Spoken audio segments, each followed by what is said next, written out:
Prima edizione di un evento così importante per la nostra città. Padova, città della scienza e dell'innovazione, non poteva appunto che ospitare un evento di questo tipo. La scienza e la medicina sono nel DNA del nostro territorio, della nostra città, per la storia che la accompagna.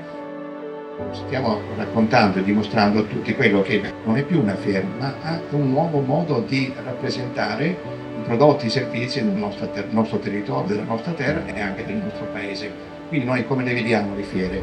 Considerato che noi non abbiamo una superficie fieristica particolarmente ampia, le vediamo come un luogo dove si svolgono eventi fieristici e a questi eventi congressuali si associano immediatamente delle expo di servizi, di prodotti, di aziende e del settore. Con questo meccanismo noi immaginiamo di utilizzare questi capannoni molto più di quanto sono stati utilizzati fino ad ora. E questo convegno, chiamiamolo proprio così, è rivolto non tanto a noi che le cose le sappiamo, ma ai giovani. Questo è il pallino che ci siamo noi proposti, perché i giovani che hanno una mente fervida e la vedono lunga possano, su quello che diremo qui in questi 2 giorni, creare delle aspettative e delle idee che vengano trasformate in realtà.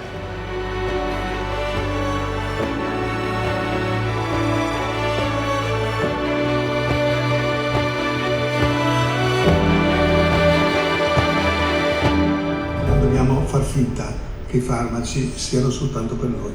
Grazie. Oggi apriamo un evento importantissimo per noi, un evento internazionale che mette insieme da un lato una serie di convegni, congressi, tavole rotonde e l'esposizione con 50 operatori che sono qua per portare le proprie eccellenze. Questi eventi, questo numero 0 non può nascere nella mente di qualcuno da solo. E qui devo ringraziare anch'io il professor Adami, il comitato scientifico che, come avete avuto modo di vedere, è veramente di altissimo livello, le imprese che sono qui con noi, è il numero 0, ci daremo una mano, favoriremo anche l'interscambio tra l'attività congressuale e la visita, e questo è un po' il modello, diciamo, nuovo. Ecco, l'auspicio anche da parte nostra, come diceva sempre prima il Presidente Santopono, è che ci sia la numero 1, la numero 2 e anche in questo caso contiamo molto sul vostro aiuto e sul vostro supporto.